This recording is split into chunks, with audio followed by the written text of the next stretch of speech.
Welcome, friend. I'm Dr. Grant Wiedenfeld. And I'm in the weeds here trying to understand the Analects of Confucius.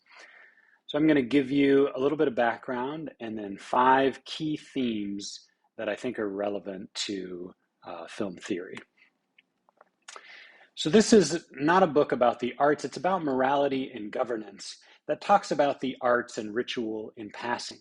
So it's an interesting text for film theory in thinking about how film, the dramatic arts, relate to morality and governance. Obviously, cinema was not around at 500 BCE. Um, so the title Analects is a fancy Greek word that means like a collection of sayings. In Chinese, Lan Yu is translated as conversations. And Confucius is another way of saying respected Master Kong. So, the title really is just conversations with Master Kong. And conversations between master and disciple, teacher and student, and this kind of school that grew up around him is known as the Ru school. So sometimes you'll hear that term. Now, historically, where does Confucius fit in? Okay, well, way in the past, but it was an earlier past that Confucius looked to with admiration. There was this golden age of the 3 ancient dynasties, from about 500 years earlier. Of course, he had only read about, the peace and social order and harmony of that era, but he revered it nonetheless, or at least, pretended that it was peaceful and harmonious in the past, which is a certain rhetorical use of tradition. In the era in which he lived, there was much more discord, kind of rival clans, different feudal states. And then later, how did Confucius become famous? In a sense, he became the key figure for Chinese culture 400 years later, when Emperor Wu in the Han Dynasty says, Confucius, Analects of Confucius are the key text. There are 5 classical texts, Analects being the most central, and Confucius, this kind of central figure to Chinese culture. So being elevated in that era made this book so important, and a lot in the same way that the Bible, Plato, Aristotle would be in Europe. It's just key for classical culture that came afterward. Now, status of Confucius today is a little bit more uncertain, could be controversial. In the 70s, under Mao, the Chinese Communist Party had a campaign against Confucius. They associated him with, one of Mao's rivals, Lin Bao. So the idea is that, they said, Confucius is like this, he's the hero of the fascists, and the kind of fascist love of tradition. And, modern China is communist, and it's breaking from that past, so you need to break from Confucius. Now that kind of died away after the 70s. And tradition itself took on new importance after the Tiananmen Square protests in 1989. One of the ways that the party looked to reestablish social order was through tradition and patriotism. So they had a patriotic education campaign, kind of the Chinese dream theme in the last decade. So Xi Jinping here, you see, in the last decade, is here with students, kind of supporting this education, this traditional education, learning about the past, holidays, all of these things. Confucius is going to fit into in probably a more positive way. Now, that being said, I'm not an expert on this. I don't really know that much, but it's an interesting topic. Okay, now let's get to the text itself, because I'm not, this is not so much a historical lecture, but just want to try and read this classical text and think about themes that can be relevant to film history. To film theory. First is education. So let's read here from book 17, paragraph 9. The master said, "Young people, why do none of you study the odes? The odes train you in analogy, allow you to observe customs, teach you to be sociable, teach you to express anger. Close at hand, you learn how to serve your father. In more distant terms, how to serve the ruler. And you become familiar with the names of numerous birds, animals, plants, and trees." So yeah, you should read the odes, classic book of poetry, to learn all these things. There's another translation I like, this one from 1861. I'll just read this one again. Same passage, but think about it from this other angle. "My children," said Master Khan, "why do you not study the book of poetry? The odes serve to stimulate the mind. They may be used for purposes of self-contemplation. They teach the art of sociability. They show how to regulate feelings of resentment. From them, you learn the more intimate, immediate duty of serving one's father, and the remoter one of serving one's prince. From them, we become largely acquainted with the names of birds, beasts, and plants." Okay, so literature here is key for education. What kind of things does it teach? It isn't just information. It's teaching creative thinking, critical observation, both of the world and of oneself, social interaction, sort of observing how society works, processing emotions, respecting authority, of course, and understanding nature. So there's all these things that can be learned through representation. In this case, literature, but I imagine film would fit into this as well if Confucius was writing today.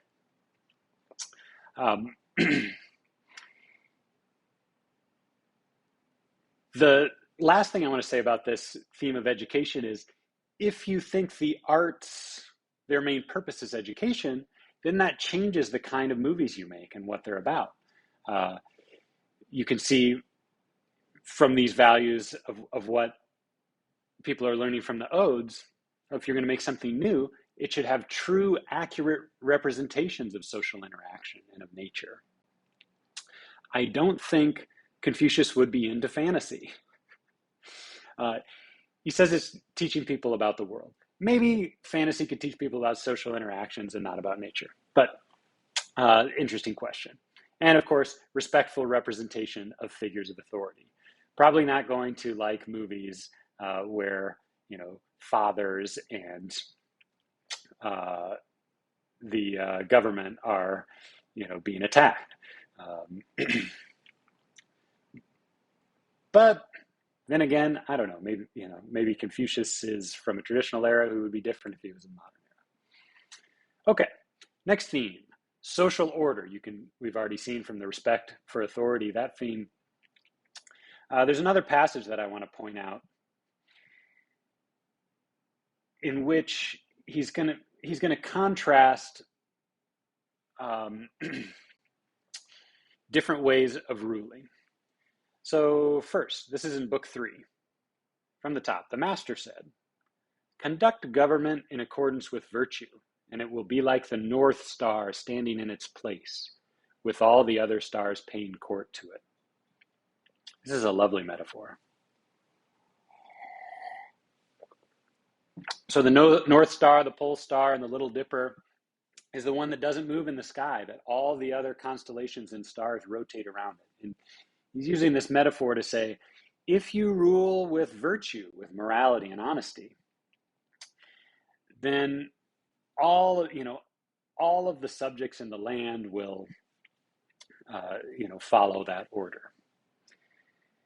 Now look at the very next thing that he talks about in the second paragraph here. The master said, "The 300 poems of the Book of Odes may be summed up in a single phrase: think nothing base." So think high things, not low things. So the Book of Odes is key to morality here. This is key to the kind of virtue that is going to establish social order. Let's continue with the third paragraph. The master said, guide them with government orders, regulate them with penalties, and the people will seek to evade the law and be without shame. On the other hand, guide them with virtue, regulate them with ritual, and they will have a sense of shame and become upright. So he's comparing two ways of governing here. The one is negatively, tell people what they can't do and what the penalty will be if they break that rule. The other is through kind of positive motivation. Give them good examples of virtue and connect that to ritual, which of course would be, temple, church, and this is the way to, have a peaceful order. People won't try and break the law if they have something positive to bring them together around. So in looking at this passage and thinking about film theory, the question that I'm posing is entertainment a modern ritual? Are the movies and videos and TV shows that we watch today kind of equivalent to the ritual that Confucius is talking about back here in 500 BCE? Reason I think it might be is that, there are plenty of laws on the books today, but how many of you have actually read the books of law, the actual codes that the government comes out with? Probably none, unless you're a lawyer or you've had some encounters with the law. Usually how we understand how social order works is through public opinion, through media, through people that we talk to, and then things that we read in the media, both in the news or in, kind of fictional representation. So in this sense, social order still does seem to happen for most people in the world of media and public opinion. Here's where we decide what's right and what's wrong, how things should be, how you should act and how you shouldn't act. People aren't reading the actual codes of law and thinking about the penalties. So I find some truth to that. Now on to the third theme, virtue. Okay, everything's, you're supposed to communicate virtue. It's supposed to be the center. Well, what is it? What is this morality? What does this mean to Master Kong? Well, honesty, I think we've already come across as that's an important virtue. Respecting the family and the state authority. Also, we've seen. I want to bring us to Book 3 here for another passage, and a key concept in Confucius is humanness, which is one translation of this word ren, which is kind of impossible to translate. But look at Book 3, paragraph 3 here. The master said, a human being who lacks humanness. What is ritual to someone like that? A human being who lacks humanness. What is music to someone like that? So you see that for him, there's an intimate relationship between, being able to appreciate the arts and ritual and music is having this humanity in you. It's not just teaching it to you, it's kind of cultivating that or an expression of it. Let's continue to the fourth paragraph here.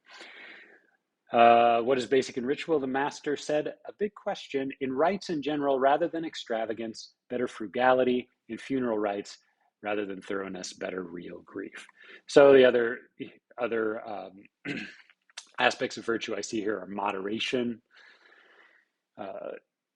which could also be, could be read as kind of an economic equality argument as well, and authenticity. True grief rather than just appearance.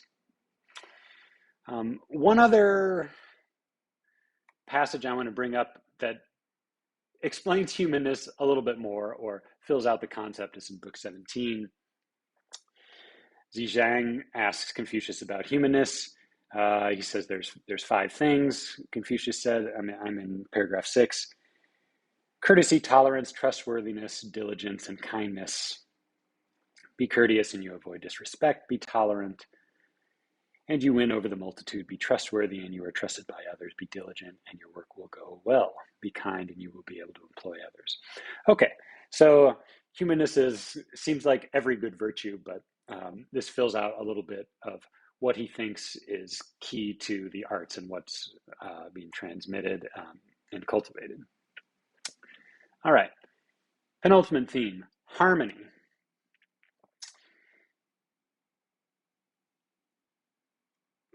Let me just start out here from book 1, chapter 12 there,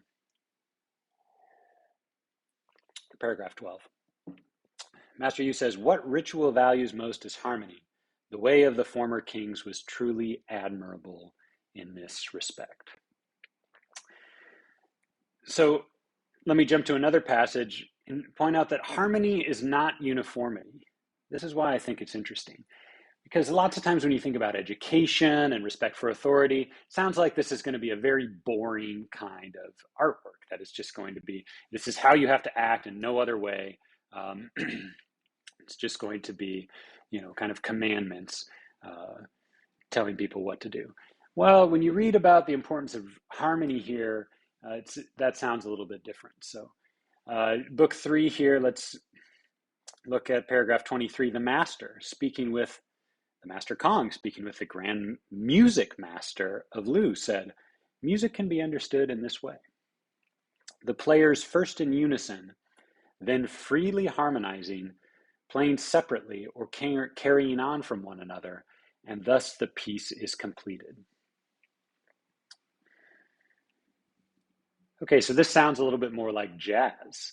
It's not everyone uniformly gathered together, but there's this kind of separation.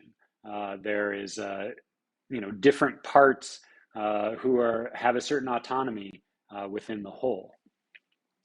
And that brings us to the last theme, freedom. So there's a certain kind of freedom there in this kind of artistic improvisation when he's talking about music. And I also see this theme of freedom in the arts in general. So, for the last one here, I'm back at book 1, chapter 1, paragraph 1. The Master said, studying, and from time to time going over what you've learned. That's enjoyable, isn't it? To have a friend come from a long way off, that's a pleasure, isn't it? Now, I kind of like this just as an aphorism off the side. Others don't understand him, but he doesn't resent it. That's the true gentleman, isn't it? Okay, so setting aside the sexism of, the classical Chinese world here, it's a kind of an interesting way of to think about how, you shouldn't resent other people who don't understand you. In a sense, that's precisely what you should resent. Well, I'm going to have to leave that off.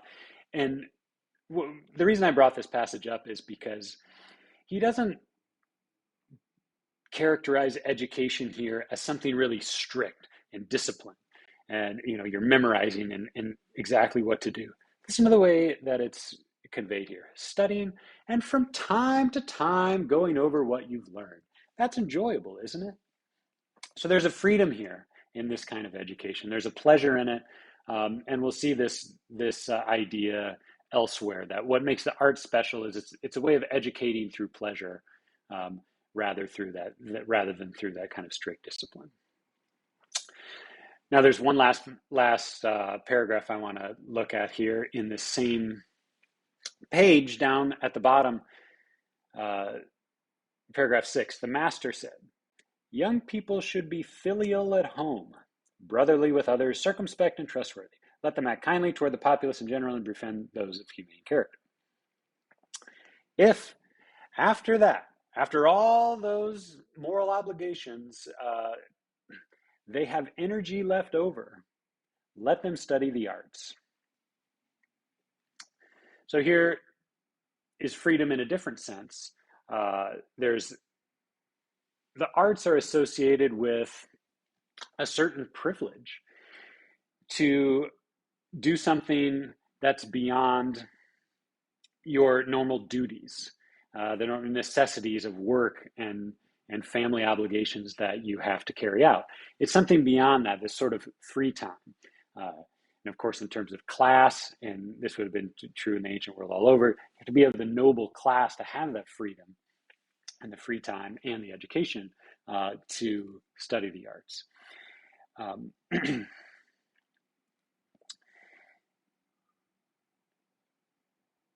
But it isn't just fun and easy. There's this idea, if you have energy left over, let them study the arts, which says to me that the arts are going to be challenging. They are going to take some energy to get into. It's not necessarily about a kind of arts that is just passive pleasure, but it's looking for more of an active participant. Okay, and hopefully, you know, this is part of the same tradition, university education. You are getting some pleasure in studying film theory and getting something out of college that isn't just job training, how to do the necessities, but in modern education today, the idea is that everyone should have the privilege to study the arts and think about the higher things in life, higher questions of morality, and so forth. So to conclude, I think Confucius can be important for laying some of these fundamental themes of how the arts relate to life. Many of them are going to be associated with classicism, especially the respect for authority, the sense of peacefulness, and so forth. These themes of education, social order, virtue, harmony, and freedom are the big ones that I picked out of this.